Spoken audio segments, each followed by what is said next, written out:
Hello everyone, स्वागत है हमारे यूट्यूब चैनल टाइटेनियम एकेडमी में। मेरा नाम है शिवम कुमार और आप देख रहे हैं टाइटेनियम एकेडमी यूट्यूब चैनल। तो कल के डेट में हम लोगों ने हिस्ट्री का चैप्टर 1 हमने स्टार्ट किया था। जैसा कि आपको पता होगा कि हम लोगों ने एसएसटी सीटेट के लिए जो बैच स्टार्ट किया है, ठीक है, वो पर डे एक ना एक वीडियोस में अवेलेबल कराता हूँ, जिसके माध्यम से आपको क्या होता है कि जैसा कि आपको पता होगा कि सीटेट अगर पेपर 2 की मैं बात कर रहा हूँ तो पेपर 2 में एसएसटी टोटल 60 क्वेश्चंस आते हैं, ठीक है। और वो 60 में से 40 क्वेश्चन जो होते हैं हूबहू एनसीईआरटी से डायरेक्ट क्वेश्चन पूछे जाते हैं और 20 क्वेश्चन पेडागोगी से रहते हैं। तो अगर आपको सीटेट क्वालिफाई होना है तो आपको एनसीईआरटी हूबहू रटे होने चाहिए। एक एक पॉइंट्स, एक एक लाइंस आपको पढ़े होने चाहिए, वहां से क्वेश्चन आपसे पूछा जाता है।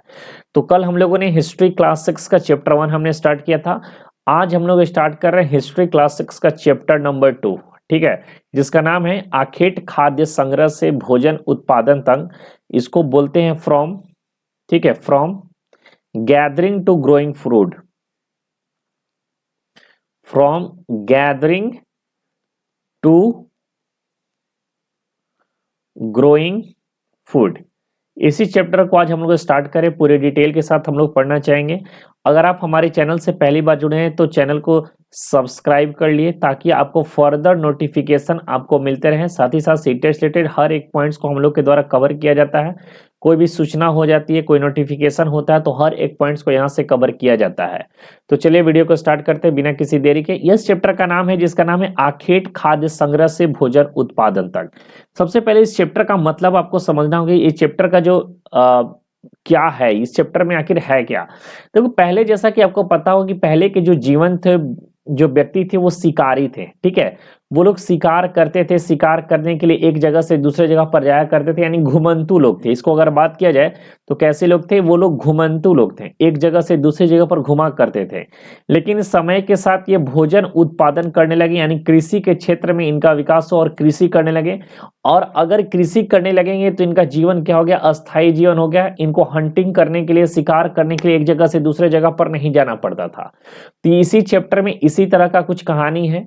डिटेल भाई पढ़िएगा, हर एक पॉइंट्स को मैं कवर करूंगा। साथ ही साथ प्रीवियस ईयर क्वेश्चन जो आए हुए हैं चैप्टर से, वो भी मैं इसमें आपको बताऊंगा किस पॉइंट से क्वेश्चन आया और कहां से क्वेश्चन बन सकते हैं। वो सारे पॉइंट्स को मैं यहाँ पर कवर कराने वाला हूं।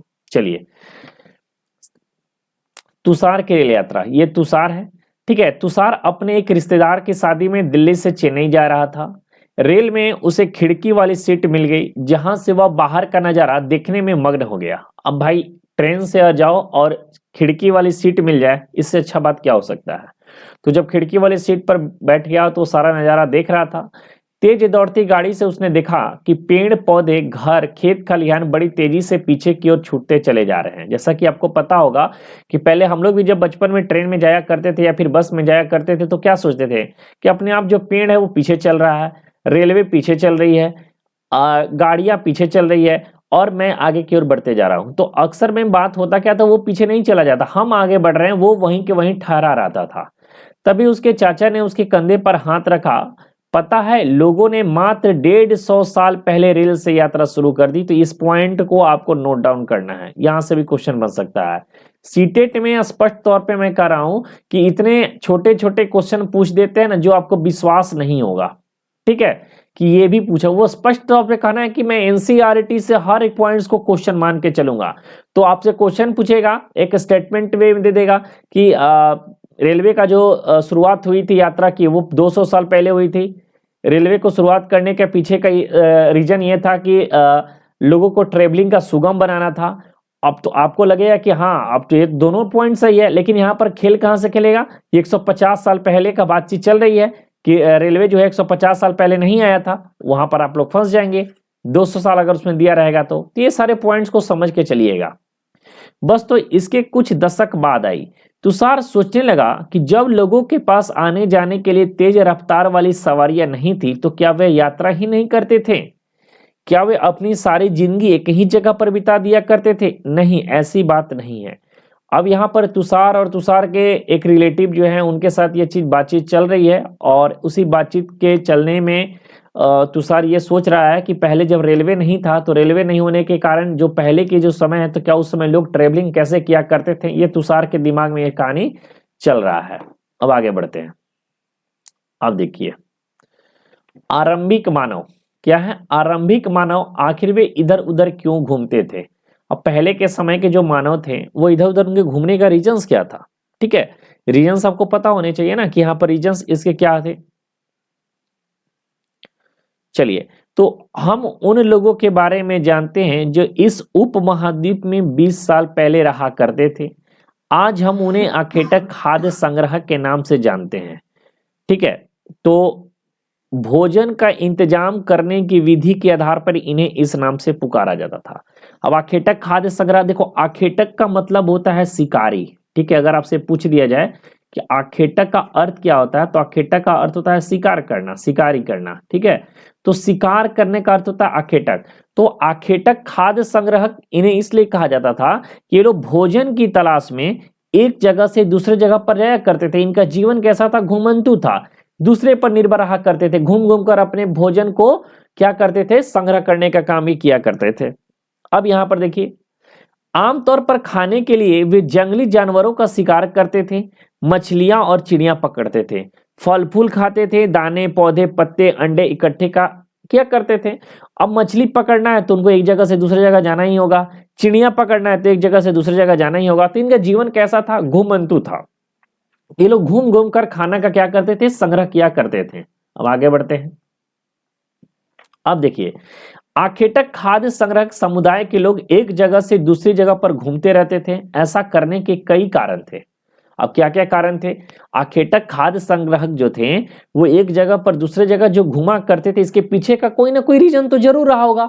वो आखिर कौन सा रीजन था? क्यों आखेटक खाद्य संग्राहक जो थे वो शिकारी लोग थे, पहले के जमाने में जो शिकार किया करते थे वो एक जगह से दूसरे जगह पर क्यों घुमा करते थे? तो इसका जो पहला कारण है, यहां पर देखिए, पहला कारण है कि अगर वे एक ही जगह पर ज्यादा दिनों तक रहते तो आसपास के पौधे फलों और जानवरों को खाकर समाप्त कर देते थे, इसलिए भोजन की तलाश में उन्हें दूसरी जगह पर घूमना पड़ता था।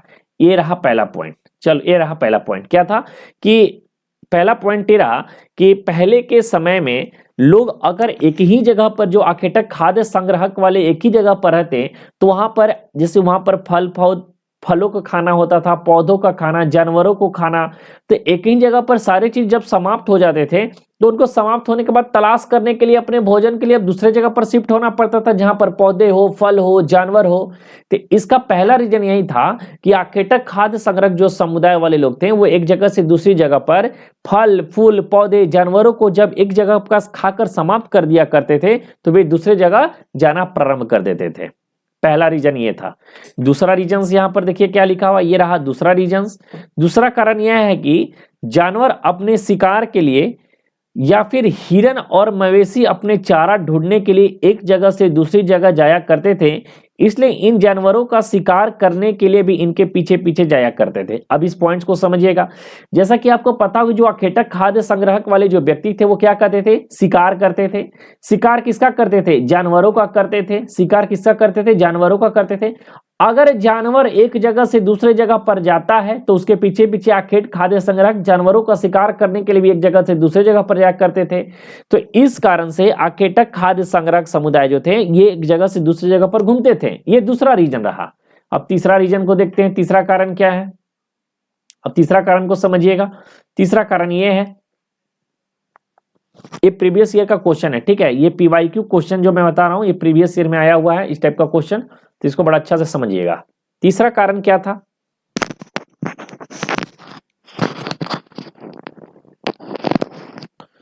अब तीसरा कारण यह था कि पेड़ और पौधे में फल फूल अलग अलग मौसम में आते थे, इसलिए लोग उनकी तलाश में उपयुक्त मौसम के अनुसार इलाके में घूमते थे।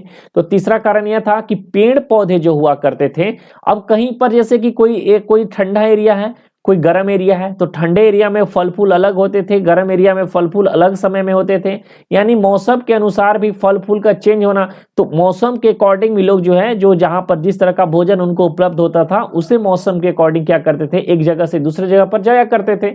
यानी कि मौसम के कारण में भी इनके एक जगह पर दूसरे जगह जाने का यह रीजन हुआ करता था। अब चौथा कारण देखिए, चौथा कारण क्या है? चौथा कारण यह है कि पानी के बिना किसी भी प्राणी या पेड़ पौधे को जीवित रहना संभव नहीं होता है और पानी झीलों, झरनों, नदियों में ही मिलता है। यद्यपि कई नदियों और झीलों का पानी कभी नहीं सूखता, कुछ झीलों और नदियों में पानी बारिश के बाद ही मिल पाता है। इसलिए ऐसी झीलों और नदियों के किनारे बसे लोग को सूखे मौसम में पानी की तलाश में इधर उधर जाना पड़ता था। चौथा रीजन क्या था? कि चौथा रीजन यह था कि कहीं पर अगर कोई झील है, कहीं पर पानी का स्रोत है, अगर उस क्षेत्र में पानी का स्रोत खत्म हो गया है, सूखा पड़ गया है, तो लोग पानी खोजने के लिए एक जगह से दूसरी जगह पर जाएंगे कि नहीं जाएंगे? जरूर जाएंगे। तो चौथा रीजन ये था कि आखेटक खाद्य संग्राहक जो थे एक जगह पर दूसरी जगह पर क्यों जाया करते थे। तो मैंने आपको 4 बताया। पहला रीजन क्या था? कि पहला रीजन था कि एक ही जगह पर ज्यादा दिनों तक रहता तो आसपास के पौधे, फल और जानवरों को वे लोग खाकर समाप्त कर देते थे, इसलिए एक जगह से दूसरी जगह पर वो घुमा करते थे। दूसरा रीजन क्या था? कि जानवर अपने शिकार के लिए या चारा ढूंढने के लिए एक जगह से दूसरी जगह पर जाया करते थे, इसलिए इन जानवरों का शिकार करने वाले लोग भी इनके पीछे पीछे जाया करते थे। तीसरा रीजन क्या था? तीसरा रीजन था मौसम के कारण, कि पेड़ और पौधे में फल फूल अलग अलग मौसम में आते हैं, इसलिए लोग उनकी तलाश में उपयुक्त मौसम के अनुसार अलग अलग घूमते फिरते थे। यह भी आपको पॉइंट पता चल गया। अब चौथा पॉइंट क्या था? तीसरा पॉइंट समझ में आ गया। चौथा रीजन क्या था? तो जो चौथा रीजन था कि पानी के कारण जब सूखा पड़ जाता है तो लोगों को मजबूरी हो जाती है पानी के तलाश में एक जगह से दूसरी जगह पर वे जाया करते हैं। तो ये चारों रीजंस आपके माइंड में याद होने चाहिए। प्रीवियस ईयर क्वेश्चन है सीटेट का, तो आपको पता होना चाहिए। देखो सीटेट का इस चैप्टर का जो नोट्स है, हैंड रिटन नोट्स, मैं डिस्क्रिप्शन बॉक्स पे इसका लिंक दे दूंगा। आप इसके डिस्क्रिप्शन बॉक्स में जाकर इसके नोट्स को डाउनलोड कर सकते हो। चैप्टर 1 के भी नोट्स मैंने डिस्क्रिप्शन बॉक्स में डाल दिए हैं, तो आप वहां से उसको डाउनलोड कर लेना और अपने नोट्स बना लेना। अगर खुद के नोट्स बनाए तो ज़्यादा बेटर है, अगर नहीं लग रहा है तो आप जो मैं नोट्स प्रोवाइड किया हूं आप उस नोट से भी पढ़ के एग्जाम पास कर सकते हैं। ठीक है, चलिए अब आगे बढ़ते हैं। क्या पॉइंट है? आरंभिक मानव के बारे में जानकारी कैसे मिलती है, यानी पुराने जो लोग थे उनके बारे में हमें जानकारी यह कैसे मिलती है। ठीक है, अब देखिए, पुरातत्वविदों को कुछ ऐसी वस्तुएं मिली हैं जिनका निर्माण और उपयोग आखेटक खाद्य संग्रह किया करते थे। यह संभव है कि लोग ने अपने काम के लिए, अब देखिए आखेटक खाद्य संग्राहक जो थे वो काम के लिए पत्थर का प्रयोग करते थे, लकड़ी का प्रयोग करते थे, हड्डियों के औजार बनाकर काम किया करते थे। ये भी प्रीवियस ईयर क्वेश्चन में शायद पूछा गया है, एग्जैक्ट तो मुझे नहीं याद है, लेकिन शायद ये भी क्वेश्चन मुझे याद रहा कि PYQ है कि आखेटक खाद्य संग्राहक जो थे वो लोग किसके औजार बनाया करते थे? तो पत्थरों के, लकड़ियों के और हड्डियों के। इनमें से पत्थर और औजार, पत्थर के औजार आज भी बचे हुए हैं। अब लकड़ी तो खत्म हो गया होगा, गल गया होगा, सड़ गया होगा, हड्डी भी शायद ही मुश्किल से बचा होगा इतने सालों बाद, लेकिन पत्थर तो भैया आज भी के डेट में भी उपलब्ध है, तो म्यूजियम वगैरह में रखा हुआ है। तो पत्थर के औजार आज भी क्या है? बचे हुए हैं। इनमें से कुछ औजारों का उपयोग, अब देखो, अब आखेटक खाद्य संग्रहक जो थे औजार बनाया करते थे, वो औजार किस लिए बनाते थे? तो फल फूल को काटने के लिए, हड्डियां और मांस को काटने के लिए, पेड़ों की छाल को काटने के लिए, जानवरों की खाल को उतारने के लिए किया जाता था। तो आपसे क्वेश्चन पूछेगा कि आखेटक खाद्य संग्रहक अपने काम के लिए पत्थर, लकड़ी और हड्डी का औजार बनाया करते थे। इन औजारों का उपयोग क्या क्या करते थे? तो पहला पॉइंट क्या बोलोगे? फल फूल काटने हेतु। ठीक है, यहां पर मैं लिख दे रहा हूं, यहाँ पे इसको अगर आप नोट डाउन कर सकते हो, फल फूल काटने के लिए भी कर सकते हैं लोग, फल फूल काटने हेतु। दूसरा पॉइंट क्या कहा? तो दूसरा पॉइंट है मांस को काटने हेतु। ठीक है, मांस काटने हेतु भी इसका प्रयोग किया जाता था। तीसरा क्यों करते थे लोग? तो तीसरा जो हथियार बनाने हेतु। ठीक है, हथियार बनाने हेतु। ठीक है, चौथा क्या था? तो चौथा था लकड़ी का प्रयोग करते थे ईंधन हेतु। अगर लकड़ी है तो उसका ईंधन के रूप में प्रयोग करते थे। और पांचवा याद रखना कि लकड़ी का प्रयोग झोपड़ी वगैरह बनाने में भी किया करते थे। तो ये 5 तरह का प्रयोग था। अब यहाँ पर देखिए, कुछ के साथ हड्डियों या लकड़ियों के मुट्ठे लगा करते थे। ये भाले और बाण जैसे हथियार बनाया करते थे, जैसे मैंने यहाँ पर हथियार के रूप में आपको दिखाया है। कुछ औजारों से लकड़ियां काटी जाती थी और लकड़ियों का ईंधन के रूप में प्रयोग किया जाता था। किसके रूप में? ईंधन के रूप में। और झोपड़ी और औजार बनाने के लिए भी इसका प्रयोग किया जाता था। तो ये लोग औजार बनाने के लिए पत्थर और लकड़ी और हड्डियों का प्रयोग करते थे, और औजार का प्रयोग फल फूल को काटने हेतु, मांस को काटने हेतु, हथियार बनाने हेतु, ईंधन के लिए और झोपड़ी बनाने हेतु इसका प्रयोग किया करते थे।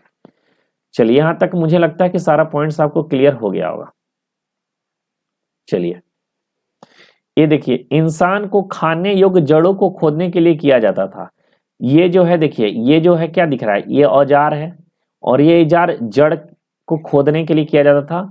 और ये सुई टाइप का है, इसको सिलने के रूप में किया जाता था। जानवरों की खाल से बने वस्त्र को सिलने के लिए इसका प्रयोग किया जाता था। तो ये सुई है, और ये क्या है? खोदने के लिए खुरपी के रूप में इसका प्रयोग किया जाता। खुरपी क्या होता था? तो अगर आप लोग खुरपी वगैरह देखे हो तो आप कमेंट करके जरूर बताना, खुरपी क्या आप लोग का प्रयोग किया है? मैंने तो प्रयोग किया है। और आपके यहाँ खुरपी नहीं तो कुछ और कहा जाता था, जो मिट्टी को कोड़ने के रूप में प्रयोग किया जाता है। हाथ से इसका प्रयोग करते हैं, छोटा सा एक औजार के रूप में इसका प्रयोग किया जाता है। ठीक है, चलिए अब आगे हम लोग बढ़ते हैं। सभी लोग वीडियो को जरूर लाइक कर दीजिए, ताकि आपको मेरा मोटिवेशन जो है हमेशा इंक्रीज आ रहे, और आपके लिए वीडियो मैं डेली टू डेली अपडेट करते रहूं। चलो, रहने की जगह निर्धारित करना। मानचित्र 2 को देखो। लाल त्रिकोण वाले स्थान वे पूरा स्थल है जहां पर आखेटक खाद्य संग्रह के होने के प्रमाण मिले हैं। ये भी क्वेश्चन जो है प्रीवियस ईयर क्वेश्चन से तो नहीं आए हैं, लेकिन ये क्वेश्चन बन सकते हैं, एग्जाम में पूछा जा सकता है। इस पॉइंट को नोट डाउन कर लो, वेरी वेरी इंपॉर्टेंट है। तो लाल त्रिकोण वाले स्थान वे पूरा स्थल है जहां पर आखेटक खाद्य संग्रह के होने के प्रमाण मिले हैं। यानी लाल त्रिकोण वाले जगह पर भी आखेट खाद्य संग्रह हुआ करते थे। अब देखिए, लाल त्रिकोण वाले कौन कौन है? अब इसमें लाल त्रिकोण कुछ दिख रहा है क्या?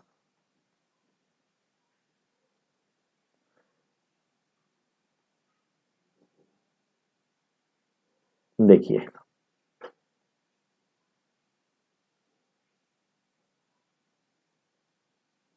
अब लाल त्रिकोण में एक तो भीमबेटका दिख रहा है, ये भी लाल है। हुशंगी भी लाल है। कर्नूल गुफा ये भी लाल ही दिख रहा है। ये तीन जो है ये लाल लाल है। ठीक है, भीमबेटका है, हुशंगी और कर्नूल है, ये तीनों जो है लाल है। और ये तीनों से क्या मिला है? तो ये तीनों जगह से आखेटक खाद्य संग्रह के साक्ष्य मिले हैं। देखिए, यहां पर लिखा हुआ है कि लाल त्रिकोण वाले स्थान वे पूरा स्थल है जहां पर आखेटक खाद्य संग्रह के होने के प्रमाण मिले हैं।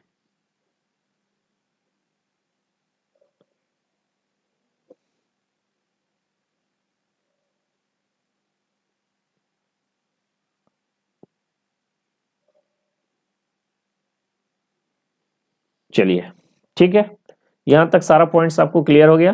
तो लाल त्रिकोण वाले स्थान में कौन कौन से हो जाएंगे? तो इसमें आपको तीन नाम याद रखना है। पहला भीमबेटका, हुशंगी और कर्नूल। मैं यहां पर लिख दे रहा हूं, ठीक है, मैं यहां पर लिख दे रहा हूं। ये तीन कौन कौन है? इसमें पहला याद रखना है भीमबेटका, पहला याद रखना है भीमबेटका। दूसरा याद रखना है कर्नूल, ठीक है, दूसरा याद रखना है कर्नूल, कर्नूल। और तीसरा याद रखना है हुशंगी, हुशंगी। यहाँ ये तीनों जगह से आखेटक खाद्य संग्रह के होने के प्रमाण हमें मिले हुए हैं। ये क्वेश्चन पूछा जा सकता है, इसलिए याद रखना। और ये प्रीवियस ईयर में पूछा हुआ है, ये हुशंगी के बारे में प्रीवियस ईयर क्वेश्चन में पूछा गया, आप देख लेना। तो ये पॉइंट को याद रखना है, सीटेट में ये क्वेश्चन पूछा जा चुका है। इनके अलावा और भी कई स्थानों पर आखेटक खाद्य संग्रह रहते थे। मानचित्र में सिर्फ कुछ गिने चुने स्थान ही चिन्हित किए गए हैं। कई पूरा स्थल नदियों और झीलों के किनारे भी पाए गए हैं। ठीक है, चलिए,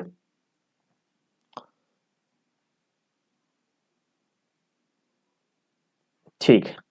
ये हुशंगी और कर्नूल जो है साउथ इंडिया में पड़ेगा, और भीमबेटका जो है ये एमपी में है। ठीक है, भीमबेटका कहाँ है? मध्य प्रदेश में है। चलिए आगे बढ़ते हैं। अब देखिए, भीमबेटका कहां पर है? आधुनिक मध्य प्रदेश में। ये पीवाईक्यू का क्वेश्चन है, सीटेट का, तो याद रखने भीमबेटका कहां पर है? आधुनिक मध्य प्रदेश में। अब आगे हम इसके बारे में पढ़ेंगे। चूंकि पत्थर का उपकरण बहुत महत्वपूर्ण थे, इसलिए लोग ऐसी जगह ढूंढते थे जहां पर वे अच्छे पत्थर मिल सके। यानी सारा चीज जो है पत्थरों पर ही इनका काम हुआ करता था। शैल चित्रकला, इनसे हमें क्या पता चलता है? शैल चित्रकला यानी पत्थरों पे जो चित्र बनाए होते थे, उस चित्रों से हमें क्या पता चलता है? ठीक है, अब देखिए, जिन गुफाओं में लोग रहते थे उनमें से कुछ दीवारों पर चित्र मिले हैं। इनमें से कुछ सुंदर उदाहरण मध्य प्रदेश और दक्षिणी उत्तर प्रदेश की गुफाओं से मिले। इनमें जंगली जानवरों की बड़ी कुशलता से सजीव चित्रण किया गया। ये देखिए, ये फिगर बना हुआ था, ठीक है, एक किसमें, एक गुफा में, ठीक है। ये जंगली जानवर है, इसके पीछे लोग भाग रहे हैं शिकार करने के लिए, कुछ ऐसा इससे प्रतीत हो रहा है। अब यहाँ पर देखिए कि ये जो बातचीत कर रहे हैं भीमबेटका की, भीमबेटका कहाँ पर है, आधुनिक मध्य प्रदेश में है। इस पुरा स्थल पर गुफाएं व कंदराएं मिली है। लोग इन गुफाओं में इसलिए रहते थे, अब ये पॉइंट को नोट करना, ये पीवाईक्यू में क्वेश्चन बने हुए हैं, ये भी बने हुए हैं, क्योंकि यहाँ इन्हें बारिश, धूप और हवा से राहत मिलती थी। ये गुफाएं नर्मदा नदी घाटी के पास है। ये क्वेश्चन बन सकते हैं, आपसे याद रखना कि भीमबेटका जो है वो कहां पर है, तो नर्मदा घाटी के आसपास है, ठीक है। ये भीमबेटका गुफाएं जो है ये मध्य प्रदेश के नर्मदा घाटी के आसपास है, ठीक है। चलिए, और इसका प्रयोग लोग क्यों करते थे, तो बारिश से बचने के लिए, धूप से बचने के लिए, हवाओं से राहत लेने के लिए इस तरह के गुफाओं का प्रयोग किया जाता था। देखिए ये रहा, शायद यही है भीमबेटका। अब यही है कि क्या है, कुछ एग्जैक्ट यहाँ पर लिखा हुआ नहीं है। चलिए आगे बढ़ते हैं। पूरा स्थल क्या होता है, अब आपसे पूछा गया कि पूरा स्थल क्या होता है, तो पूरा स्थल उस स्थान को कहते हैं जहां औजार, बर्तन और इमारतों जैसी वस्तुओं का अवशेष मिलते हैं। ये चैप्टर 1 में हम लोग जो पढ़ा था उसमें भी इसका चर्चा हम लोगों ने किया है। पूरा स्थल का अगर बात करें तो पुराना स्थान इसको बोला जाता है। क्या बोलते हैं, पुराना स्थान। पूरा स्थल वो स्थल है जहां से पुराने चीज जैसे औजार हो गए, बर्तन हो गए, इमारत हो गई, ये सारे वस्तुओं के अवशेष मिले हैं या फिर मिलते हैं। ऐसी वस्तुओं का निर्माण लोगों ने अपने काम के लिए किया था और बाद में वे उन्हें छोड़ गए। ये जमीन के ऊपर, अंदर, कभी कभी समुद्र और नदी के तल में भी पाए जाते हैं। इन पुरास्थलों के बारे में आपको अगले अध्याय में बताया जाएगा। चलिए अब बात करेंगे आग की खोज हुआ था या नहीं हुआ था, और आग की खोज हुआ भी था तो ये आग की खोज था क्या, ठीक है। चलिए, मानचित्र 2 में करनूल गुफा को ढूंढो। तो मानचित्र 2 यही था ना, हाँ।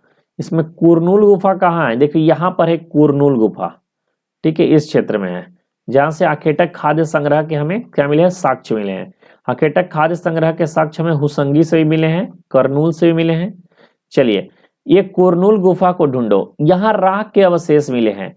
अब राख के अवशेष मिलने का मतलब होता है कि ये लोग इसका प्रयोग किस लिए करते थे, भोजन को पकाने के रूप में किया करते थे, या फिर जानवरों को भगाने के लिए भी किया करते हो सकते हैं, ठीक है। तो आरंभिक लोग अपना आग जलाना सीख गए थे। आग का इस्तेमाल कई कार्यों के लिए किया जाता होगा, जैसा कि प्रकाश के लिए भी, ठीक है, प्रकाश के लिए भी किया जाता होगा, मांस भूनने के लिए यानी भोजन के रूप में, और खतरनाक जानवरों को भगाने के लिए भी इसका प्रयोग किया जाता था। तो यहाँ आपको पता होना चाहिए कि पुराने समय में आग का प्रयोग किस किस के रूप में किया जाता था, तो भोजन को बनाने हेतु, जानवरों को भगाने हेतु और प्रकाश के रूप में। और कहां से आग के साक्ष्य मिले हैं, राख के साक्ष्य कहां से मिले हैं, तो कुरनूल गुफा से हमें राख के साक्ष्य प्राप्त हुआ है, ठीक है। अब देखिए, अब इस पॉइंट्स को पढ़ते हैं, नाम और तिथियां जी। अब इसके बारे में हम थोड़ा सा यहां पर आपको एक चर्चा करते हैं।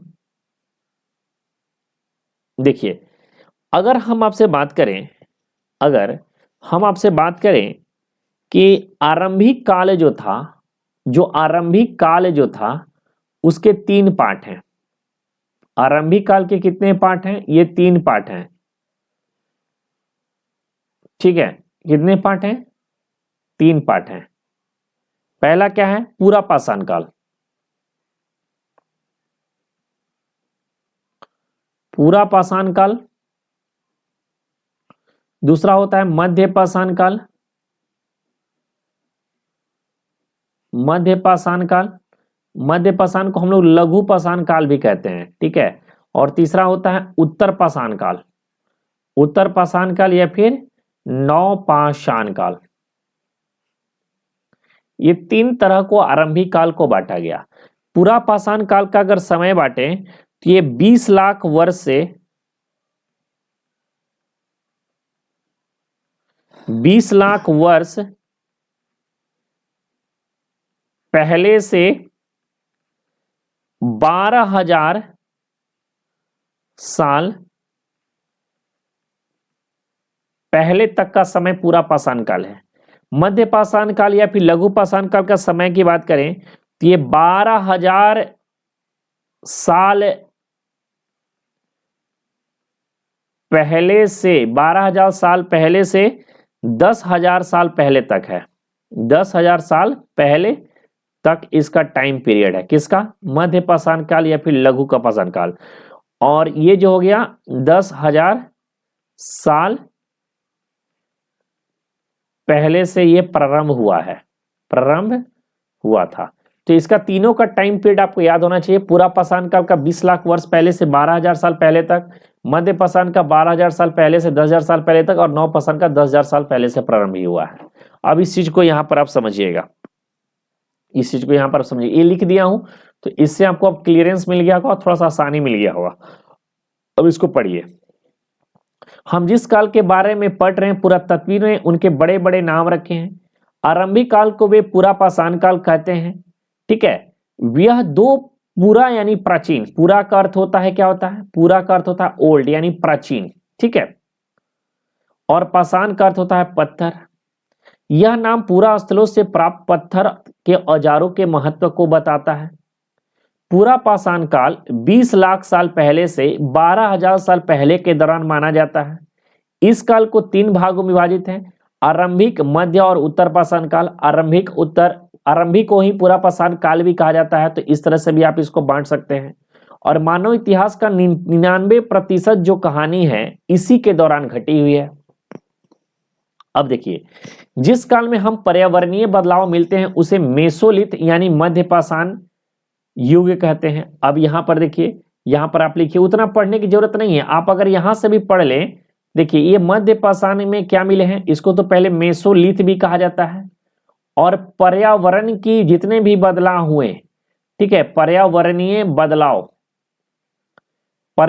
बदलाव जो हुआ है वो कहां से हुआ है? ये सारे के सारे हो गए मध्य पाषाण काल से हुआ है। अब आगे पढ़िए। इसका समय 12,000 साल पहले से 10,000 साल पहले तक माना गया है।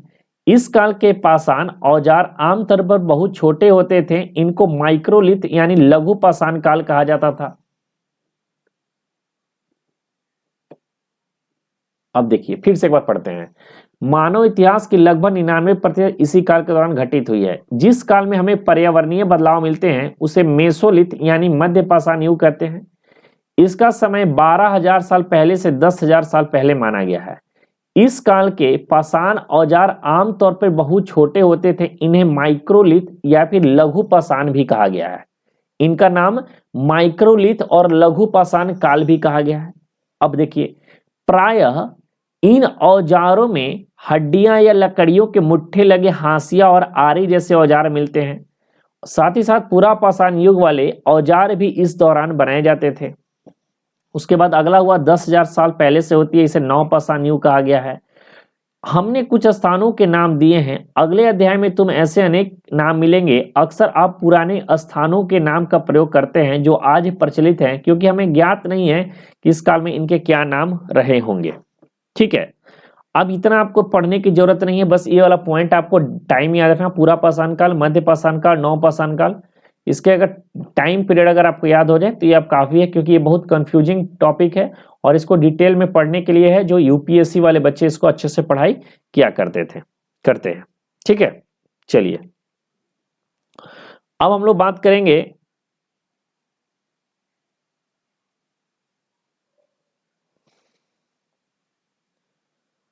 माइक्रोलिथ का मतलब होता है लघु पाषाण। ठीक है, माइक्रोलिथ का मतलब अगर आप पूछ रहे हैं तो माइक्रोलिथ का मतलब होता है, ये भी होता है लघु पाषाण काल। ठीक है, चलिए बदलती जलवायु के बारे में पढ़ते हैं, क्या इसके बारे में चर्चा किया गया है। तो लगभग 12,000 साल पहले दुनिया की जलवायु में बड़े बदलाव आए और गर्मी बढ़ने लगी। इसके परिणाम स्वरूप कई क्षेत्रों में घास वाले मैदान बनने लगे।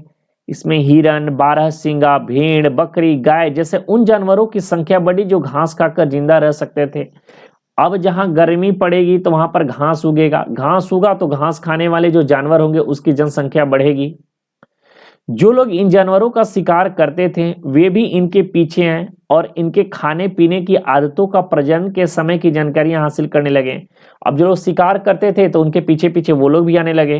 हो सकता है कि तब लोग इन जानवरों को पकड़कर अपनी जरूरत के अनुसार पालने की बात सोचने लगे थे।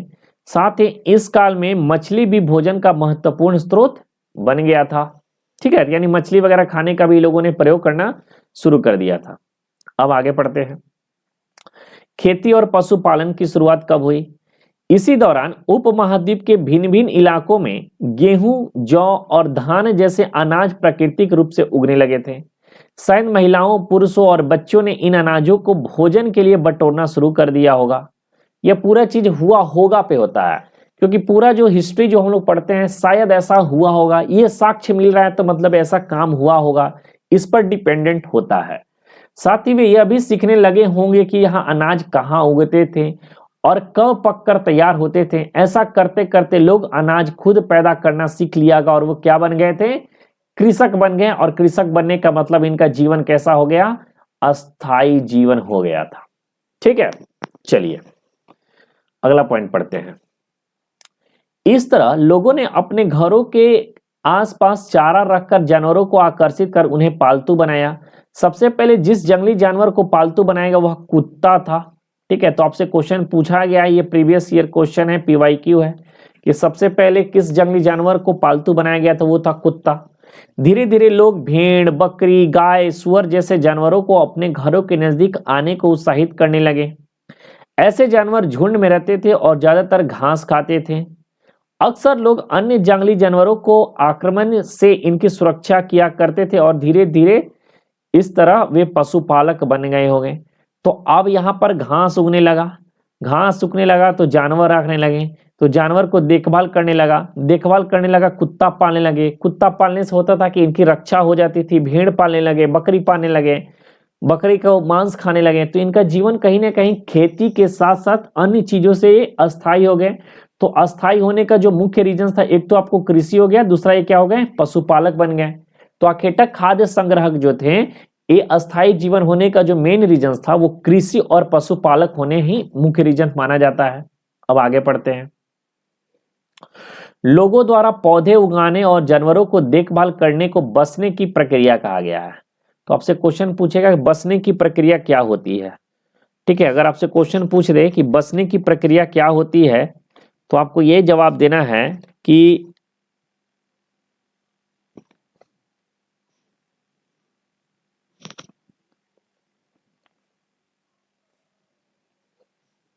एक सेकंड रुकिएगा। ठीक है, तो बसने की प्रक्रिया को हम लोग क्या कहते हैं? जो पौधे उगाना और जानवरों को देखभाल करना, यानी कि कृषि और पशुपालन, यही दोनों रीजन है ना जो बसने की प्रक्रिया यानी अस्थायी जीवन की यहां पर बातचीत चल रही है। अब देखिए, ये पौधे तथा जानवर अक्सर जंगली पौधों जानवरों से भिन्न होते हैं। इसकी वजह यह कि बसने की प्रक्रिया की दिशा में अपनाए गए पौधे और जानवरों के लोग चयन करते थे। अब देखिए यहां पर उदाहरण के तौर पर लोग उन्हीं पौधे और जानवरों का चयन करते थे जिनके बीमार होने की संभावना कम हो। तो इनमें फायदा ज्यादा है ना, जो बीमार ज्यादा होगा उस पर हमें फायदा कम मिलता है। और यही नहीं, लोग उन्हीं पौधे को चुनते थे जिनके बड़े दाने वाले अनाज पैदा होते थे। साथ ही उनको मजबूत डंठलें अनाज के पके दाने को भार को संभाल सके। ऐसा पौधे के बीजों को संभाल कर रखा जाता था ताकि फिर से उगाने के लिए उनका अच्छे से सुरक्षित रहा जा सके, ताकि उस बीज का प्रयोग दोबारा किया जा सके। उन्हीं जानवरों को आगे प्रजनन के लिए चुना जाता था जो आमतौर पर अहिंसक होते थे। इसलिए हम देखते हैं कि पाले गए जानवरों तथा कृषि के लिए अपनाए गए पौधे जंगली जानवरों तथा पौधे से धीरे धीरे भिन्न होते गए। मिसाल के तौर पर जंगली जानवरों की तुलना में पालतू जानवरों के दांत और सींग छोटे होते हैं। और ये पॉइंट प्रीवियस ईयर क्वेश्चन में पूछा गया है कि जंगली जानवरों की तुलना में पालतू जानवरों के दांत और सींग कैसे होते हैं? छोटे होते हैं। हम आगे बात करते हैं। बसने की प्रक्रिया पूरी दुनिया में धीरे धीरे चलती रही। यह करीब 12,000 साल पहले शुरू हुई और वास्तव में आज हम भोजन करते हैं वो इसी बचने की प्रक्रिया का वजह से है। कृषि के लिए अपनाई गई सबसे प्राचीन फसल गेहूं एवं जौ थी। ये प्रीवियस ईयर क्वेश्चन में पूछा गया है कि सबसे पहले मनुष्य जो है किस फसल का प्रयोग करना शुरू किया था, तो गेहूं एवं जौ का। और चैप्टर 1 में हम लोगों ने ये भी पढ़ा था कि सुलेमान और किरथर पहाड़ियां के जो चर्चा किए थे वहां से भी गेहूं और जौ के साक्ष्य मिले थे, याद है ना। और आपको विंध्य की पहाड़ी और गारो से हमें चावल के साक्ष्य मिले थे। ये दोनों जगह से हमें कृषि के साक्ष्य मिले थे, ये पॉइंट आपको याद होने चाहिए।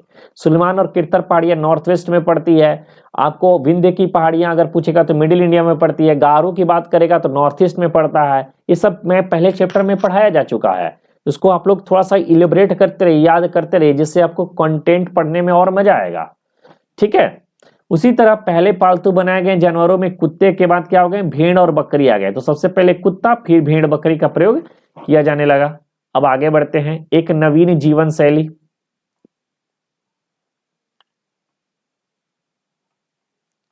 अभी काफी लंबा चैप्टर है, चलिए अब देखिए। तुम किसी पौधे के बीज को बोकर देखो, तुम पाओगे कि इसे विकसित होने में कुछ वक्त लगता है। इनमें कुछ दिन लग सकते हैं, महीने लग सकते हैं, या फिर साल तक लग सकता है। इसे जब लोग पौधे उगाने लगे तो उनकी देखभाल के लिए उन्हें एक जगह पर लंबे समय तक रहना पड़ा था। बीज बोने के लिए फसलों में पकने तक, पौधे की सिंचाई करने, खरपतवार हटाने, जानवरों की चिड़ियों से सुरक्षा करने जैसे बहुत से काम शामिल थे। कटाई के बाद अनाज का उपयोग बहुत संभल कर करना पड़ता था।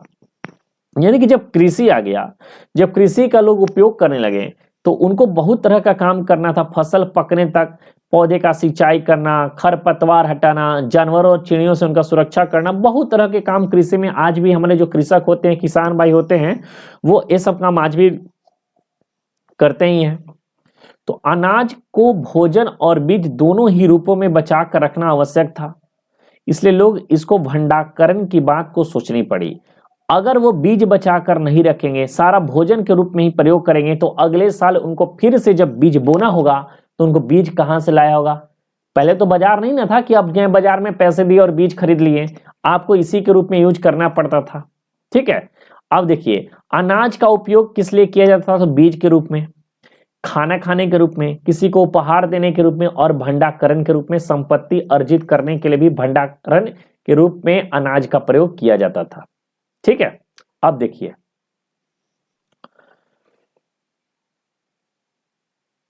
बहुत से इलाकों में लोगों ने मिट्टी के बड़े बड़े बर्तन बनाए, टोकरियां बुनी या फिर जमीन में गड्ढा खोदा। क्या तुम्हें लगता है कि शिकारी या भोजन संग्रह करने वाले बर्तन बनाते और उनका प्रयोग करते होंगे? इसका जवाब का कारण बताओ, बताइए इसका कारण क्या रहा होगा। चलिए, ये पॉइंट हमारे लिए इंपॉर्टेंट नहीं है, हम लोग सीटेट के एग्जाम से पढ़ रहे हैं, क्लास 6 का नोट्स बनाने के लिए नहीं पढ़ रहे हैं। ठीक है, क्लास 6 का मेरा सब एग्जाम नहीं है, ये सीटेट है, तो हम लोग एमसीक्यू वाले जितने भी क्वेश्चन होंगे उस पर हम लोग ज्यादा टैकल कर रहे हैं। जानवर जो होते चलते फिरते खाद्य भंडार होते थे, ये कैसे? अब देखिए, जानवर बच्चे देते हैं जिसकी संख्या बढ़ती है, और अगर जानवरों की देखभाल की जाए तो उनकी संख्या तो बढ़ती है, साथ ही उनसे दूध भी प्राप्त होता है। तो क्या खाद्य, जानवर खाद्य के भंडार के साधन है या नहीं है? बिल्कुल है। जानवर के खाद्य भंडार के साधन इसलिए क्योंकि जब जानवर पालेंगे हम लोग तो जानवर से हमें दूध मिलेगा, दूध बेचकर हम क्या करेंगे, भोजन करेंगे, और ये भोजन का एक अच्छा स्रोत है और पैसा कमाएंगे। इसलिए कहा जाता है कि पशुपालन जो है भंडारण का एक तरीका है। ये प्रीवियस ईयर क्वेश्चन में पूछा जा चुका है कि क्या पशुपालन भोजन के भंडारण का एक तरीका है? तो जी हाँ, बिल्कुल है। पशुपालन भोजन के भंडारण का एक उदाहरण है, एक तरीका है। चलिए अब आगे बढ़ते हैं। आओ आरंभिक कृषकों और पशुपालकों के बारे में पता करें। क्या तुम्हें कई नीले वर्ग दिख रहे हैं? इनमें से प्रत्येक बिंदु उस जगह को दर्शाता है जहां पुरातत्वविदों को शुरुआती कृषकों और पशुपालक होने के साक्ष्य मिले हैं। ठीक है। अब देखिए, नीले वर्ग मानचित्र पृष्ठ संख्या 13 के मानचित्र 13 में जाते हैं और यहां पर देखते हैं कृषकों और पशुपालक। ठीक है, यहां पर देखते हैं कृषकों और पशुपालक के साक्ष्य वाले में, ये रहे मानचित्र 3। अब नीले वाले कौन कौन है भैया? तो ये हल्लूर है, पय्यमपल्ली है, और कोल्डीवा है और महागढ़ा है। यहां से किसके साक्ष्य मिले हैं? ये चारों जगह से पशुपालन और कृषि के साक्ष्य मिले हैं। और कोई है क्या? अभी हाँ, ये तो बहुत चीज है ना। बुरझोम भी तो है, मेहरगढ़ भी तो है।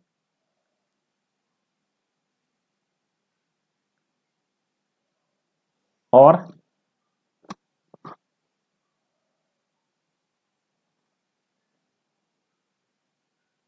एक सेकेंड आप रुक जाइए, मैं इसको नोट डाउन कर ले रहा हूं ताकि आपको नोट्स में मैं दे दूंगा।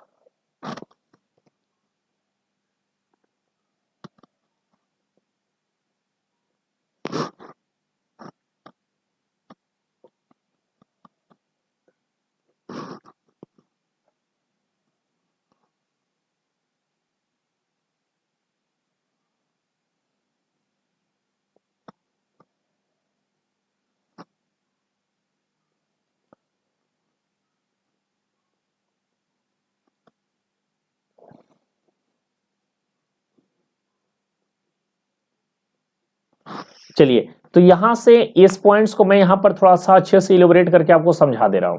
ठीक है, इस पॉइंट्स को थोड़ा सा और अच्छे से आपको समझा दे रहा हूं ताकि आपको और अच्छे से समझ में आ जाए। देखिए, चिरांद है। अब यहां पर देखिए, यहां पर जो बोल रहा है ना कि कृषकों और पशुपालक के साक्ष्य कहां से मिले हैं, तो ये मिले हमको चिरांद से मिले हैं, ये हमको कोल्डीवा से मिला है। ठीक है, कोल्डीहवा से भी मिला है। उसके बाद याद रखना दावोजनी हेडिंग से भी मिला है। ठीक है, दावोजनी हेडिंग। इसके बाद हमें ये मिला है किसे? महागढ़ा से। ठीक है, महागढ़ा से। इसके बाद हल्लर से, हल्लर से। इसके बाद पय्यमपल्ली से, पय्यमपल्ली से, और आदि चन्नलूर से।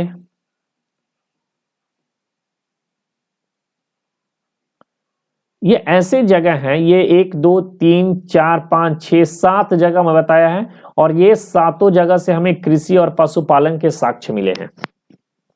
ये क्वेश्चन पूछ सकता है, ये पीवाईक्यू का क्वेश्चन में आपको आ सकता है कि कृषि और पशुपालन के साक्ष्य इनमें से किनमें से नहीं मिला है, तो एक नाम आपको दे देगा और 3 नाम रहेगा, तो उसमें आप फंस जाइएगा। तो ये नाम आपको याद होने चाहिए, चिरांद है, कोल्डीवा है, दावोजनी हेडिंग है, महागढ़ा, हल्लर, पय्यमपल्ली और आदि चन्नलूर से कृषकों के और पशुपालन के होने के साक्ष्य प्राप्त हुए हैं। जैसा कि इससे पहले आपको पता था कि आखेटक खाद्य संग्रह के जो साक्ष्य मिले वो कहां से मिले हैं? भीमबेटका से, हुसंगी से और कर्नूल गुफा से। उसी तरह कृषक और पशुपालन के साक्ष्य मिले हैं चिरांद से, कोल्डीवा से, दावोजनी हेडिंग से, महागढ़ा, हल्लर, पय्यमपल्ली और आदि चन्नलूर से। चलिए, इनमें से सबसे महत्वपूर्ण पश्चिमोत्तर क्षेत्र में आधुनिक कश्मीर में पूर्वी तथा दक्षिण भारत में पाए गए हैं। अब देखिए नीचे पढ़िए, वास्तव में निर्दिष्ट स्थान कृषकों और पशुपालन की बस्तियां थी या नहीं, इसे जांचने के लिए वैज्ञानिक खुदाई में मिले पौधे और पशुओं की हड्डियों का नमूने का अध्ययन करते हैं। इनमें से सबसे रोचक जले हुए अनाज के दानों के अवशेष मिले हैं। ऐसा लगता है कि ये गलती से या फिर जानबूझकर जलाए गए होंगे। वैज्ञानिकों इन अनाज के दानों की पहचान कर सकते हैं।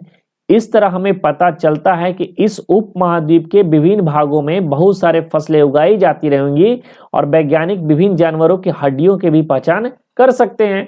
यानी कि इस उपमहाद्वीप में यह कहा जा रहा है कि वैज्ञानिक लोग है आग का आविष्कार कर लिए थे, बहुत तरह का फसल्स का प्रयोग करना शुरू कर दिए थे।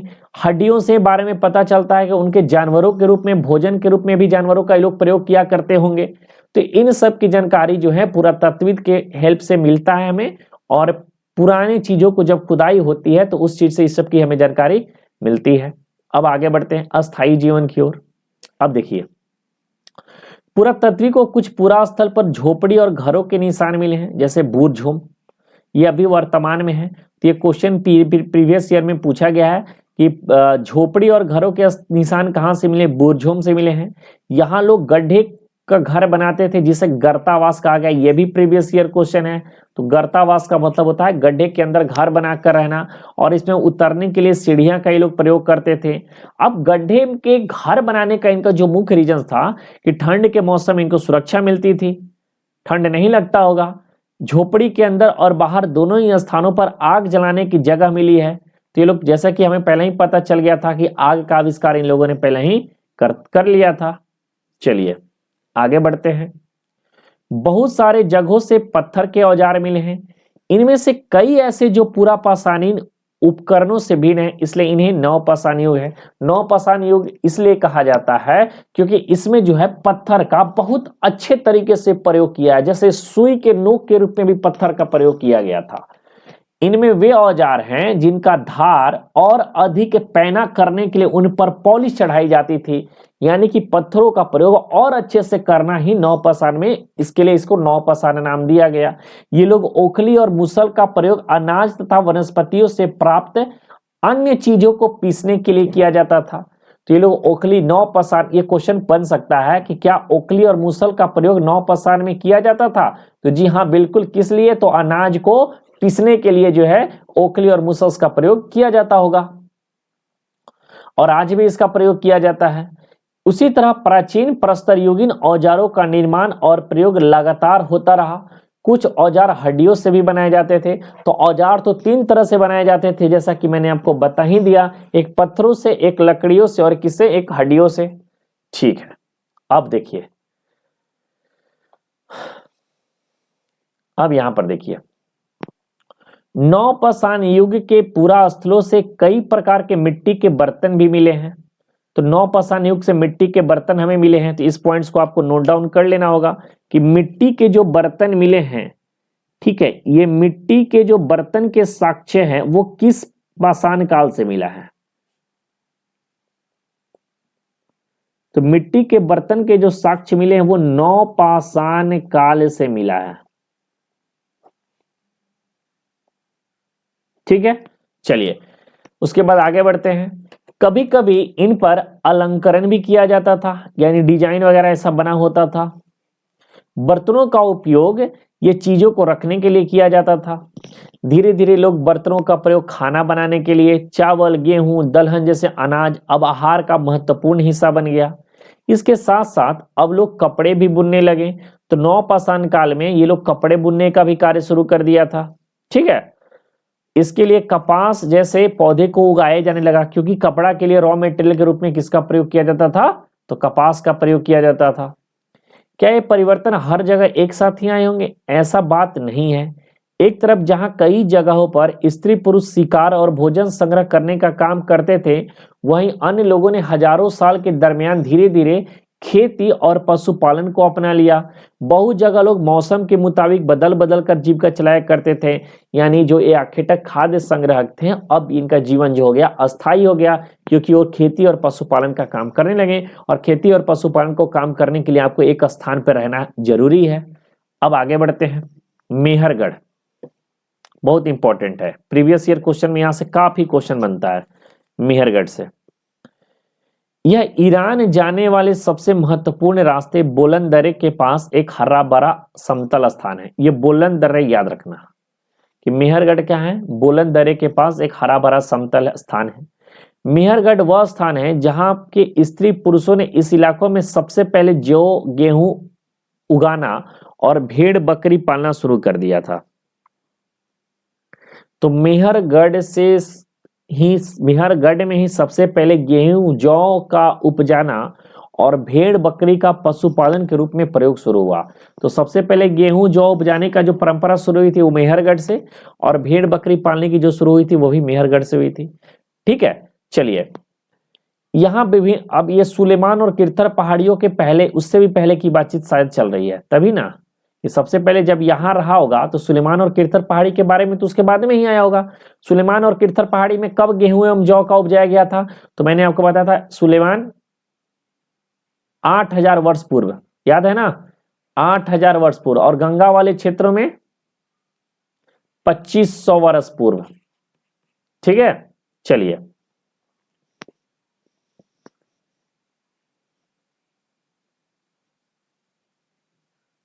हाँ बिल्कुल। अब देखिए मेहरगढ़ में इसके अलावा चौकोर तथा आयताकार घरों के अवशेष मिले। ये क्वेश्चन पूछा जा सकता है, इंपॉर्टेंट है कि मेहरगढ़ से चौकोर और आयताकार घरों के अवशेष मिले हैं। प्रत्येक घर में 4 या उससे ज्यादा कमरे हुआ करते थे और उनका प्रयोग ये लोग भंडारण के रूप में काम किया करते थे। अब देखिए, अब यहां पर ये क्वेश्चन जो अभी बना रहा हूं ये पीवाईक्यू में पूछा गया है, ठीक है। मृत्यु के बाद सामान्यतः मृतकों के संगे संबंधी उसके प्रति सम्मान जताते थे और लोगों की आस्था क्या थी कि मृत्यु के बाद भी जीवन संभव है, इसलिए कब्रों में मृतकों के साथ कुछ सामान रख दिया करते थे। जैसे आज भी अगर हिंदू सिस्टम में देखा जाए तो कहीं कहीं देखा जाता है तो कब्रों के साथ नहीं, लेकिन बाद में जो पंडित लोगों को दान दिया जाता है कि जिस तरीके से हम उनको दान देंगे वो माना जाता है कि जो मरे हैं उनको ये सामान मिलेगा, ठीक है।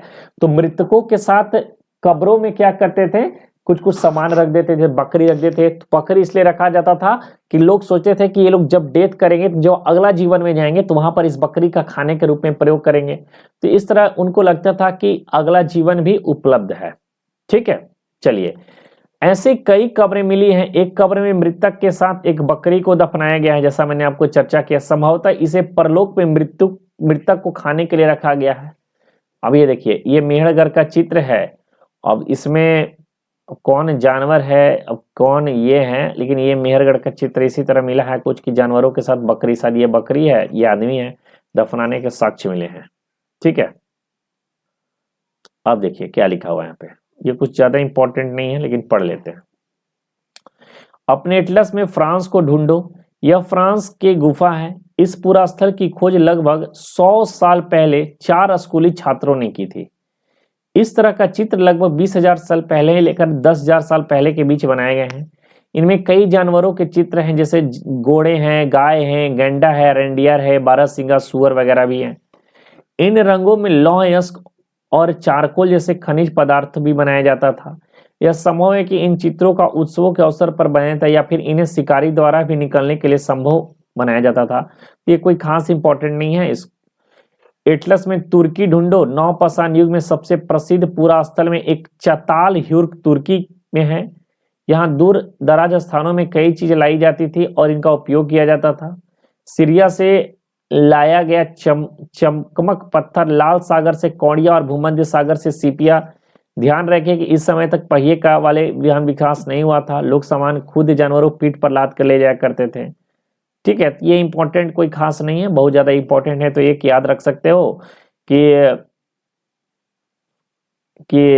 फ्रांस वाले जो पूरा स्थल है इसकी खोज 4 स्कूली छात्रों ने किया था, लेकिन वो खास इंपॉर्टेंट नहीं है, नहीं भी पढ़ोगे तो चलेगा, इतना डिटेल पढ़ने की जरूरत नहीं है सीटेट में। बाकी जो जो ऊपर सारे पॉइंट्स मैंने पढ़ाया है वो बहुत इंपॉर्टेंट है, वहां से क्वेश्चन पूछा जा सकता है। तो ये रहा पूरा चैप्टर 2, मैंने आपको बिल्कुल डिटेल में पढ़ा दिया हिस्ट्री का। मुझे नहीं लगता है कि कोई पॉइंट आपको यहाँ से छूटा होगा, सारे पॉइंट जो इंपॉर्टेंट है, साथ ही साथ पीवाईक्यू से मैंने आपको रिलेट भी कर दिया। वीडियो अच्छी लगे तो वीडियो को सभी लोग लाइक जरूर करिए और चैनल को सब्सक्राइब कर दीजिए ताकि आपको further notification time to time मिलता रहे, ठीक है। थैंक यू सो मच, मिलते हैं नेक्स्ट वीडियो में। जय हिंद।